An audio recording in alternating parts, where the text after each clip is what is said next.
Oui. Voilà, donc on va parler de la perspective, de mettre en perspective notre corps physique.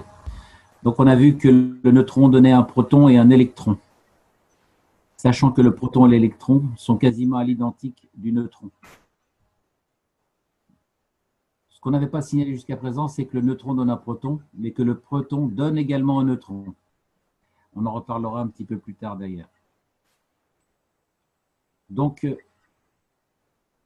le neutron correspond à notre âme, l'émotion, la partie intermédiaire, et le corps physique est notre électron, les trois champs étant imbriqués. Donc, notre émotion est sous la dépendance de l'âme. Donc, à nouveau, l'image d'un plasma sous forme de tor. Ça rentre et ça rentre par le bas, ça sort par le haut.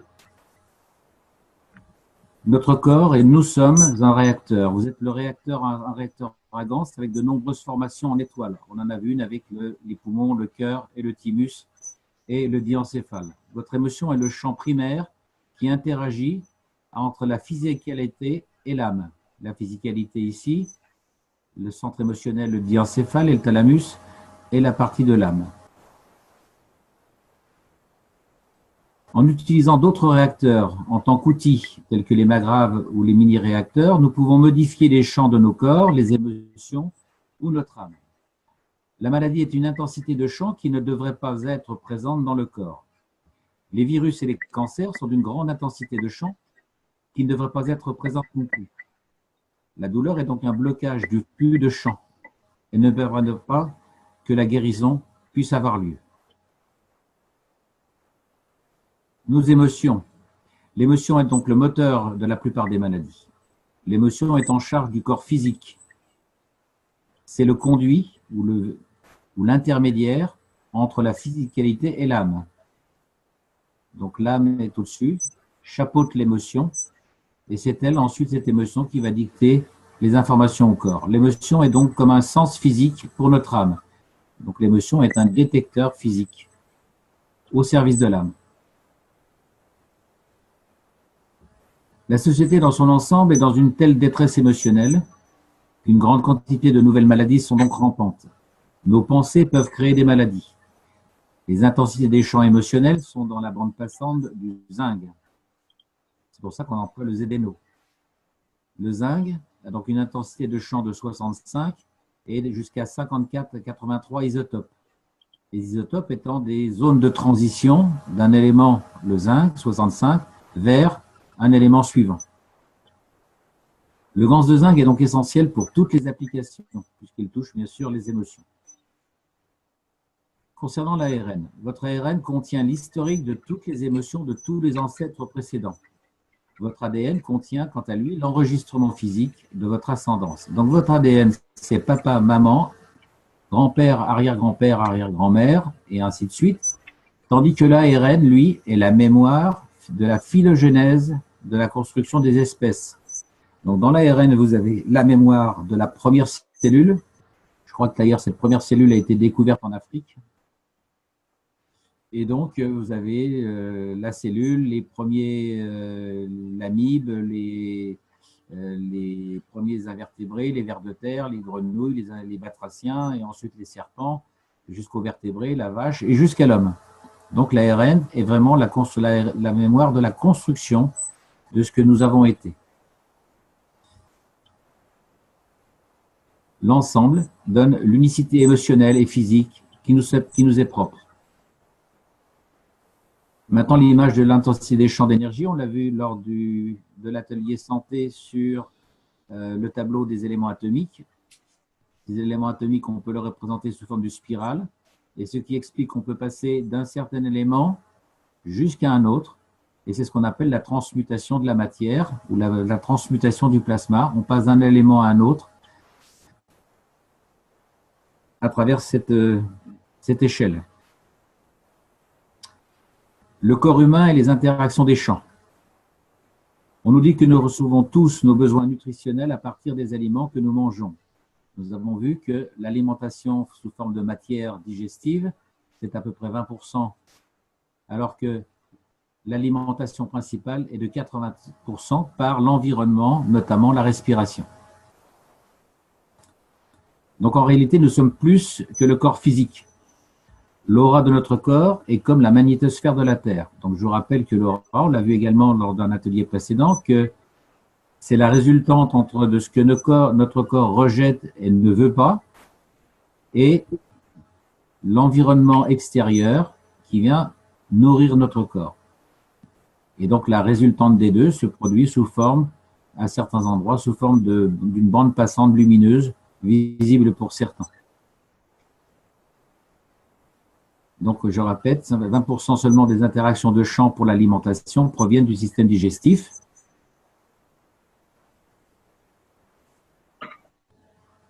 Nous avons vu également qu'une fois entré dans le corps, l'aliment devient un plasma. Les nanoparticules sont alors créées puis transformées en ganses. Pardon? Les intensités de champ de ces ganses passent alors à travers les couches de nanorevêtement du tube digestif. Le système lymphatique transporte les champs vers la zone ou l'organe, là où ils sont nécessaires. On a même vu que, M. Kech disait qu'une fois arrivé dans la bouche, le champ plasma et l'information est alors donnée à travers la langue, à travers la luette. Ça sera l'objet d'un prochain cours. Et la luette étant très proche du thalamus, l'information est transmise instantanément. Tout ça pour dire que le passage dans le tube digestif et la voie intestinale est quasiment que de la matière inutile, puisque l'absorption a déjà été faite dans la bouche. Les poumons, même chose, les poumons transfèrent uniquement des champs. On a vu ça dans l'atelier sur les poumons. Les poumons, ils alimentent l'énergie, également notre corps par l'oxygène, l'azote, par l'intermédiaire de l'hélium, et d'autres champs gazeux via notre sang et directement liés à nos émotions. Donc les poumons sont une zone de transition émotionnelle au service du thalamus. La peau, même chose, la peau transfère des champs uniquement. La peau est constituée de 3 couches, endoderme, exoderme, mésoderme, et la partie blanche de la peau, graisseuse, comporte du CO2, qui est un agent de communication, ce qui permet le transfert de champs. Donc c'est bien par l'intermédiaire du CO2. Pourquoi le CO2? Parce que c'est, parmi les 3 ganses, celui qui porte le plus d'oxygène, donc le plus attractif. 16 et 16, 32, c'est donc la masse la plus importante parmi les 3 ganses. La couche externe est donc une couche nano. En ce qui concerne les yeux, même chose, ils transfèrent des champs uniquement. Les yeux sont constitués, on l'a vu, on le verra à nouveau dans un cours spécifique sur les yeux sont constitués d'acides aminés et la forme de nos acides aminés en tant qu'espèce humaine a une certaine forme qui nous permet de voir les choses de cette façon-là. En imaginant que notre ADN soit structuré de façon différente, peut-être qu'on verrait cette image à l'envers. Et peut-être que cette image, on dirait que ça, c'est une table et que ça, c'est un arbre. Donc, la connexion est donc bien faite avec les acides aminés. En ce qui concerne l'ouïe, même chose, l'énergie se fait par transfert de champs uniquement. La plupart des champs de l'odorat, de l'ouïe, de la vue et du goût nourrissent notre âme de façon directe, puisque les 3 sens, les sens que je viens de nommer, sont à proximité immédiate du diencéphale et du thalamus. Donc la connexion est quasiment instantanée. De même, la musique et les vibrations touchent nos émotions et notre âme. La culture crée l'attachement à certains sons, à certains rythmes et à certaines vibrations. On verra que les sons sont d'ailleurs transportés non pas uniquement, quand on étudiera l'oreille, ne sont pas uniquement transportés de façon auditive par l'oreille, mais par la voix, par la conduction osseuse. Et donc il y a un lien avec les termes de vibration, quand on tape des pieds par exemple. L'odorat transfère les chants également, et de façon unique. L'odorat, même chose, l'odorat est directement reçu au niveau du cerveau, puisque le nez est quasiment à la hauteur du diencéphale, et il vient vers l'émotion et l'âme, de façon à les nourrir. Maintenant, nous devons apprendre à consommer de l'énergie sans détruire d'autres êtres. L'âme et les émotions peuvent opérer dans l'univers sans la physicalité. Nous devons, pour nous isoler du bombardement de ces champs, c'est pour ça que nous dormons.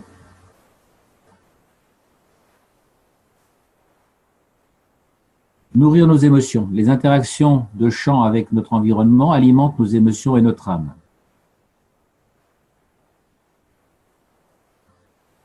Les différentes hauteurs de plantes, des plantes rampantes au sol aux très grands arbres, créent des champs différents.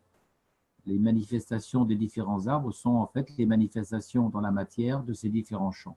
Ceci explique pourquoi une forêt naturelle, avec une grande variété de plantes, sera plus bénéfique pour la faune et les humains qu'une forêt en monoculture que nous voyons aujourd'hui. Puisqu'effectivement, dans cette monoculture, si nous n'avons qu'un seul champ, il va nous en manquer. Tous travaillent donc en équilibre les uns avec les autres. Donc, on parle aujourd'hui de beaucoup d'écologie. On passe donc du monde végétal, de la diversité végétale, qui va nourrir le monde végétal, le monde animal, qui va renourrir le monde végétal, transfert d'oxygène, réabsorption du carbone, nourrir nos émotions et les interactions. Il faut donc comprendre comment équilibrer, donner, bloquer et recevoir des champs nous amènera finalement à la santé totale, à l'équilibre émotionnel et à l'élévation de notre âme. Nourrir nos émotions toujours. Il faut choisir judicieusement ce que vous recevez, ce que vous bloquez, ce que vous ne pouvez pas choisir et qui vous déséquilibrerait. Vous devez comprendre quand donner inconditionnellement. Observez quand vos champs sont bloqués et choisissez de les rediriger ou de les garder pour vous. Les champs se manifestent sur des formes d'ondulation infinies. Il faut comprendre ce que vous vous envoyez. Tout est tout et tout est toi. En médecine chinoise ou en philosophie chinoise, on dit tout ce qui est en haut et tout ce qui est comme ce qui est en bas. Le macrocosme est à l'image du microcosme. Voici l'image représentative sous forme mathématique de l'interaction des champs et notre âme au centre. Qu'est-ce qu'une maladie? Une maladie se crée là où une corruption des champs dépasse le seuil nécessaire au fonctionnement normal. Les causes peuvent être les suivantes. Soit le champ est plus fort, s'imposant à vous. Par exemple, un virus, un poison ou une brique qui vous tombe sur la tête ou sur l'orteil. Une prédisposition génétique dans l'ADN ou l'ARN, déclenchée par une émotion. En tant que praticien depuis 40 ans, j'ai toujours observé que bon nombre de maladies se déclenchaient 1 an après un traumatisme physique ou émotionnel. Il y a d'ailleurs eu des études américaines qui ont été faites pour montrer qu'effectivement, c'est une étude sur le Parkinson, où la plupart, sur 1000 personnes ayant le Parkinson, tous avaient eu, et toutes avaient eu, un traumatisme soit physique, soit émotionnel, 1 an avant le déclenchement du Parkinson. Une maladie chronique dérive d'une origine émotionnelle. Donc les modèles sont alors fixés à un seuil inférieur au seuil optimal. Ainsi donc la compréhension de notre propre mécanisme de rétroaction et de notre volonté de guérir sont primordiales. C'est pour ça que dans certains cancers, si la personne n'a pas déterminé émotionnellement de vouloir réellement au fond d'elle-même changer sa condition émotionnelle, il y a peu de chances pour que le cancer soit guéri. Là, on parle de cancer et pas des tumeurs. Qu'est-ce qu'un poison? Un poison a une intensité de champ magrave très élevée qui rompt ou qui ouvre les magraves, d'intensité inférieure de la structure d'acide aminé du corps. Donc en fait, le virus, c'est une structure qui est bien plus forte que l'acide aminé et il va le modifier en le décloisonnant et lui modifier sa structure. Qu'est-ce que le cancer? Le germe du cancer, c'est un peu comme dans un diamant où vous avez ce fameux point noir et il naît dans une structure d'acide aminé. Il se connecte avec un cuivre ou un fer sous forme de plasma d'énergie gravitationnelle, mais de force bien plus élevée. Donc votre acide aminé ici, l'intervention du cuivre ou du fer, et ce plasma d'intensité supérieure du métal tire continuellement de l'énergie du plasma de l'acide aminé, mais pas assez pour le détruire comme avec un poison, mais suffisamment élevé pour drainer son énergie. C'est ainsi que vous mourrez non pas d'un manque d'énergie, Pardon, excusez-moi, vous mourrez d'un manque d'énergie, mais pas du cancer. Donc en fait, c'est une sorte de vampirisme. Qu'est-ce qu'un virus? Un virus est un plasma d'une intensité de champ grave plus grande qui s'attache à nos acides aminés. L'utilisation à ce moment-là du CO2 qui se lie avec le virus et le réduit pour son intensité grave et rend ce virus inefficace. Donc en fait, c'est comme si on diluait le plasma du virus avec du CO2. C'est un petit peu l'image de vous mélangez deux plasmas et deux œufs. C'est une sorte de fusion, si vous voulez. Les thérapies alternatives. Qu'est-ce qu'on a sous la main? On peut avoir les thérapies sonores et lumineuses. Le son et la lumière sont des champs graves d'une certaine intensité et ils nourrissent le corps et plus particulièrement l'émotion et l'âme. Les Russes ont mis au point un système qui s'appelle le système Milta, qui est un système d'infrarouge à lumière cohérente donc, et d'un laser. Effectivement, ça marche très très bien sur le plan des thérapies. Des remèdes à base de plantes. Là, on a le choix. Les plantes contiennent une gamme complète d'intensité de champs graves pour travailler sur le corps physique dans sa totalité. L'aromathérapie. L'arôme est une intensité de champ grave qui travaille directement sur l'émotion de l'âme par une combinaison chimique à travers la peau. Je dirais plutôt par l'olfaction, puisqu'on est dans la partie arôme. Donc l'arôme, c'est l'olfaction. Et on verra que l'olfaction, le nez, est directement à quelques centimètres du diencéphale. C'est pour ça que l'aromathérapie marche très bien. Et elle touche vraiment émotionnellement.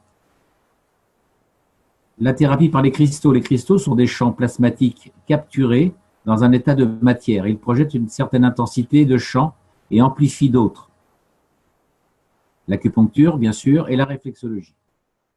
Ils utilisent des réseaux d'énergie sous forme de flux plasmatiques. En ce qui concerne la réflexologie, qui est différente de l'acupuncture, la réflexologie, il y en a partout. Vous pouvez prendre n'importe quel centimètre carré de n'importe quelle partie du corps, vous ferez de la réflexologie. Puisque notre corps est un hologramme. Donc si vous prenez un centimètre carré de la cuisse, de votre cuisse, que vous l'agrandissez, vous allez retrouver l'image exacte de votre corps. Sur cette image exacte, si vous reprenez encore un centimètre carré que vous prélevez, que vous l'agrandissez à nouveau, vous allez encore retrouver l'image de votre corps, et ceci à l'infini. Donc, il y a des cartes de réflexologie sur le creux de la main, sur le dos de la main, sur le coude, sur le bassin, sur les crêtes iliaques, sur la cheville, l'extérieur de la cheville, sous la plante des pieds, sur l'intérieur du pied, sur l'oreille. L'acupuncture est différente, c'est autre chose qu'une réflexologie. Elle obéit à des lois, alors que la réflexologie n'obéit pas, elle n'obéit qu'à la seule loi de l'hologramme. Voilà pour ce qui est du système lymphatique maintenant et le système sanguin. Donc on revient sur ce qu'on vient de voir tout à l'heure, donc je vais passer assez rapidement. Le système lymphatique sous forme d'un filet. Donc la lymphe est porteuse de tous les champs de physicalité du système digestif et des poumons. Chaque organe a des nanocouches qui ne permettent que le passage de certaines intensités de champ. Donc ça, c'est déterminé, on l'a vu, par le thymus et la partie émotionnelle au niveau du diencéphale, qui dit exactement ce dont il a besoin. La lymphe va donc transporter les champs vers des zones, les mains, les ongles, les cheveux, etc. et accepte d'autres champs pour les transporter ailleurs. On avait vu que chaque globule rouge était différent de son voisin, selon la destination, même chose pour les globules blancs. Le sang transporte tous les champs émotionnels autour du corps. Le cœur est rivé à l'équilibre émotionnel. Je vous rappelle malgré tout que le cœur a une double compétence, à la fois émotionnelle et à la fois physique. De votre formation en étoile personnelle, le cœur et les poumons sont les trois parties inférieures reliées à la partie supérieure qui est votre cerveau. Et au centre, comme on l'a vu tout à l'heure, se trouve le centre de ce réacteur qui est le thymus. L'émotion est le plasma libre qui dérive de cette formation en étoile. Formation en étoile, la voilà sous forme d'un diagramme.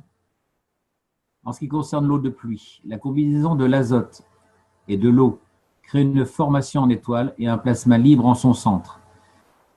L'azote, les deux hydrogènes et l'oxygène. Donc, le plasma libre, il crée donc l'intensité de champ de l'azote, du carbone et de l'oxygène, et lors de la création d'un acide aminé de base, qui est la structure de la vie. L'acide aminé, l'azote, les carbone, hydrogène, oxygène, et le centre, qui est le plasma libre. On a déjà vu ça dans les ateliers précédents. L'humain est à l'image de cette même pyramide, le corps physique, l'âme et l'émotion en son centre. Le corps physique donne de l'énergie, le plasma, l'âme, et au centre, l'émotion. Le rôle de chaque partie d'un acide aminé. L'oxygène est donc le gravitationnel. On a vu que c'est lui qui a la masse la plus lourde, donc il attire. L'azote est là en termes de créateur, puisque nous avons vu, en ce qui concerne l'atelier sur les poumons, que l'azote, par l'intermédiaire de l'hélium, va donner de l'oxygène, de l'hydrogène, et l'hélium redonne à nouveau de l'azote. Donc c'est vraiment quelque chose de central. Le carbone, lui, est le communicateur, le connecteur et le constructeur de notre corps. L'hydrogène, lui, assure le transfert d'énergie que l'on retrouve dans le CH3, par exemple. La connexion des ganses. Le CO2. Donc, à nouveau, le carbone assure la connexion, l'oxygène, le gravitationnel. Donc, le CO2 reconnecte le corps et les émotions, il rééquilibre la santé, il soulage la douleur. Donc, c'est un des premiers patchs à utiliser dans les problèmes d'algie articulaire ou musculaire. Il draine les états d'énergie élevés. Il travaille donc sur les virus et le cancer. Donc, c'est le premier patch à utiliser dans les cancers. Secondairement, dans les cancers, pour travailler, encore une fois que le CO2 va commencer à agir, on va utiliser le ZNO pour travailler sur la zone émotionnelle. Le CO2 est donc utilisé dans les patchs, les boissons et tous les dispositifs de santé. Donc, c'est vraiment le gant passe-partout avec lequel on ne fera jamais de bêtises. C'est le plus fondamental. Le CO2, le CuO. Donc, c'est le gaz d'oxyde de cuivre. Donc, lui, il assure la connexion avec le système lymphatique. Et on a vu que par l'intermédiaire du thymus et de la B12, on a une interaction avec le système nerveux et la myéline. Ce système est en charge des processus du corps, des connexions avec les muscles également. Il agit comme désinfectant. Le CH3, 3 hydrogènes, donc de l'énergie, donc du carbone en tant que connecteur et l'hydrogène en tant qu'énergie. Il est connecté au sang et aux émotions ainsi qu'au niveau d'énergie. Le CH3, on va le retrouver comme base dans les sucres. C'est pour ça qu'il crée de l'énergie à partir de l'hydrogène. Donc, tous les polysaccharides et saccharides, on aura toujours ce constituant de CH3 sur le plan matériel dans les molécules. Le ZNO, l'oxyde de zinc, il est connecté, lui, aux émotions et il contrôle les émotions du corps. Donc, à nouveau, je vous répète, dans un cancer, par exemple, d'abord le CO2 et une fois que ça va mieux, du ZNO.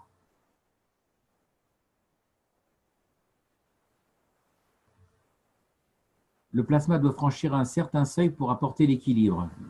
Donc, gardez bien ça à l'esprit lorsque vous utilisez le GANS.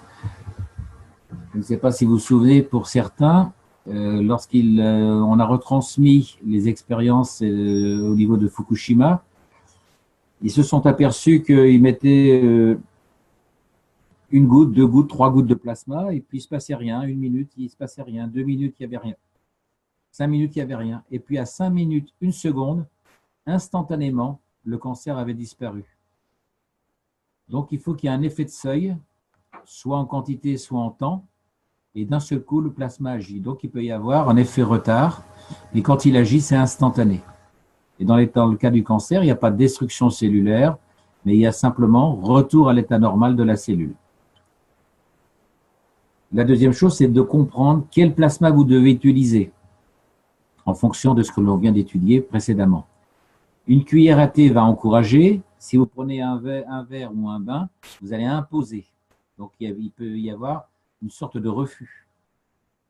Décider quel mode d'administration peut être le meilleur. Le bon sens est donc le meilleur outil. L'application des champs plasmatiques peut être utilisée aussi bien que celle de plasma liquide. Donc, je vous rappelle qu'on ne consomme pas les ganses matières qui sont au fond des récipients de production.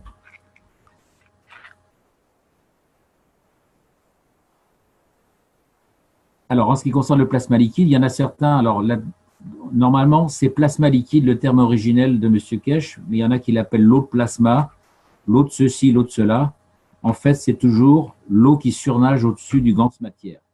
Peu importe que vous essaimiez votre plasma ou que vous preniez l'eau, la première eau, c'est toujours du plasma liquide.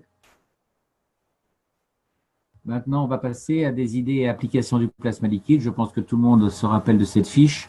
Donc, les plasmas sous forme de ganses, la fabrication des ganses ici dans les bacs, la façon de récolter l'eau qui surnage en haut pour en faire, là ici on l'appelle eau de ganse, mais on pourrait l'appeler le plasma liquide, puisque je vous rappelle qu'après le plasma liquide, il y a ce qu'on appelle le vrai plasma, invisible, comme l'air. La façon de les utiliser, on peut les utiliser sous forme de spray, sous forme de patch, sous forme de boisson, sous forme de coupe de vie. La coupe de vie, vous allez consommer, boire la totalité de la coupe et ensuite vous allez inhaler, respirer ce qui reste comme air dans la coupe. Vous pouvez ensuite prendre des bains en immersion complète, y compris la majeure partie de la tête, c'est très important. Vous pouvez être dans les unités de soins, debout ou couché, et utiliser sous forme de réacteur. La façon de doser, donc on peut utiliser des ganses composées pour des infections de la peau ou des blessures. Les fractures osseuses, vous allez prendre du CuO, du CO2, du CaO. Donc cette fiche-là, je ne vais pas continuer, on vous la retransmettra pour ceux qui ne l'ont pas. Je ne vais pas vous la détailler. Donc ça constitue ce qu'on appelle la fiche d'urgence, où il y a pratiquement tout est rassemblé comme connaissance. L'unité de santé, pour ceux qui ne connaissent pas, vous avez donc un ensemble de bobines montées sur un premier panneau que l'on met derrière le corps, un deuxième panneau que l'on met devant le corps. Le tout est relié, interconnecté et mis, non pas à la terre, mais dans une eau salée, comme une sorte de mise à la terre. Je vous rappelle que les branchements des bobines de santé ne sont pas les mêmes que dans les branchements des magraves énergie. Alors, d'autres outils de champ plasmatique, utiliser les flux des champs pour modifier les conditions entre les dispositifs. Donc ici, on a des stylos sous forme de bobines solénoïdes avec une tige centrale montée dans un tube plastique ou un tube de verre. Actuellement, on peut faire aussi les mêmes stylos de santé uniquement avec des eaux plasma, soit avec des ganses simples ou avec des ganses composées. Tout dépend de ce que vous voulez faire et qu'est-ce que vous voulez traiter. Donc, la compréhension des stylos de santé, on a donc une couche en surface et les organes internes, des points de réflexologie et des stylos spécifiques et leur fonctionnement, donc le nombre de tiges, etc. Donc, il y a plusieurs façons de procéder, de faire vos stylos de soins. L'intention de ce que vous voulez faire dans la construction de si vous prenez des stylos sous forme de bobine, de bien toujours comprendre ce que vous faites de par votre intention. Détail sur les patchs. Une paire de patchs est mieux qu'un seul patch. On l'a vu tout à l'heure, puisqu'on a un transfert d'énergie un peu comme deux aimants. Il y en a un aimant qui attire et l'autre qui pousse. Vous créez donc un champ entre les patchs en utilisant deux patchs d'intensité de champ légèrement différentes. La dilution crée des intensités différentes. Donc on a vu, soit on ajoute deux patchs, il vaut mieux prendre deux patchs deux patchs différents, mais ça peut être deux patchs de même ganse, comme on l'a vu tout à l'heure, on ne va pas revenir dessus. On peut par contre ajouter des couches de ganse, des couches de patch. Par exemple, un patch de CO2 et entre enfin, 2 patchs de CO2 avec un patch de CEO entre les deux, par exemple, dans les cas d'infection. On peut l'utiliser sous forme de bandage, sous forme de tuyau. On peut utiliser des patchs pour entourer un membre complet sous forme d'un bracelet. On peut créer des tubes respiratoires. Donc les bracelets, il faut savoir que les bracelets entourent et nourrissent et créent un champ torique. Voici la démonstration matérielle de ce que représente un champ quand on met de l'eau au frigidaire avec une bobine à l'intérieur. On voit que l'eau s'est orientée selon un schéma bien particulier. Maintenant, jouez. Vous ne pouvez pas vous faire de mal. Vous pouvez ressentir par leurs intensités de quel champ vous avez besoin. Essayez différentes combinaisons de plasma. Par contre, vous n'agirez pas les gants sous forme matière. Voilà, je crois qu'on est arrivé à la fin. Les objectifs. Donc, c'est d'élever la physicalité et l'émotion de façon à élever l'âme. C'est bien ça le premier objectif. Élever l'intensité du champ plasmatique de l'âme pour nous rapprocher du Créateur. Voilà, j'en ai terminé avec ce PDF de Franck Zippo, qui était un bon récapitulatif de nos objectifs. Avez-vous des questions à poser?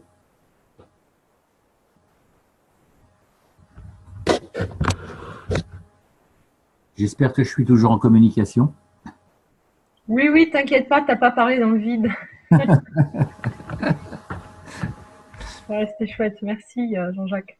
C'est un très bon document. Donc, il était bienvenu, mais il était un peu en avance sur certaines choses, notamment sur les 5 sens que l'on verra dans les prochains enseignements. Mais ça résume bien tout ce qu'on est en train de faire. Merci Jean-Jacques, c'est Roland. Merci. Oui, je t'écoute. Je voulais témoigner sur le guérisseur qui m'a soigné avec la lumière. Oui. Il utilise une fibre optique. Oui. qui passe dans l'oreille et il tient le pouls de la main gauche.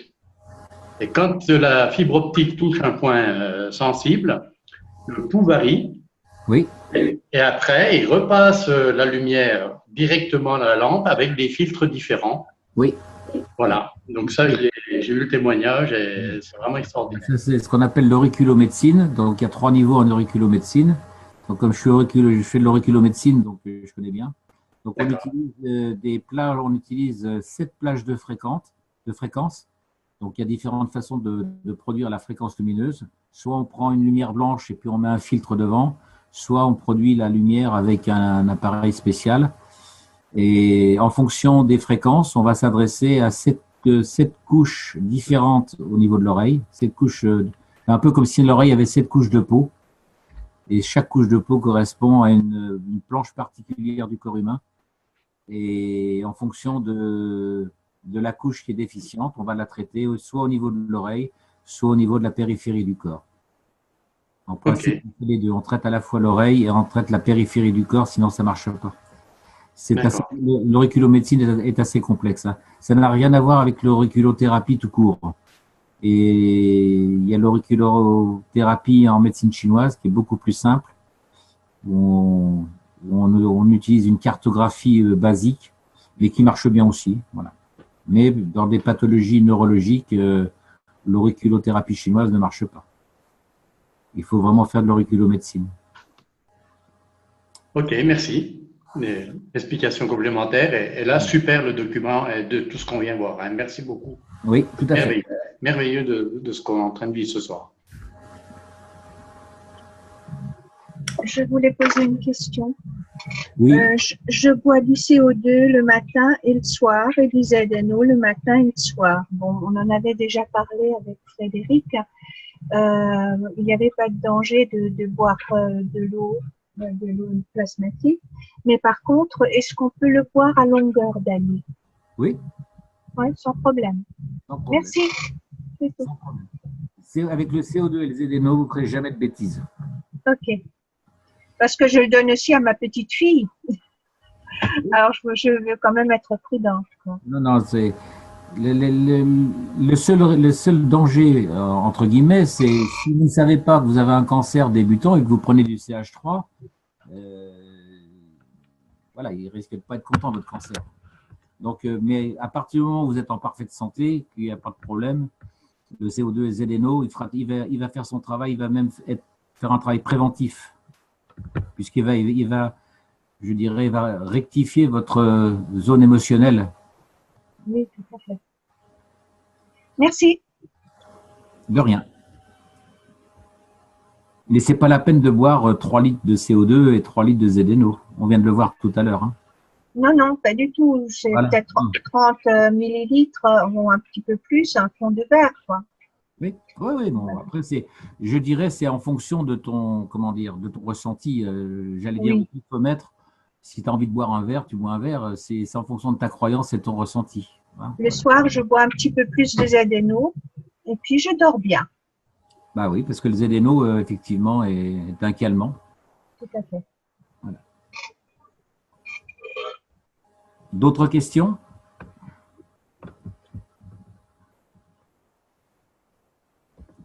Il y a plein de gens silencieux. Bon, bah, c'est qu'on a été, notre intervention devait être suffisamment limpide.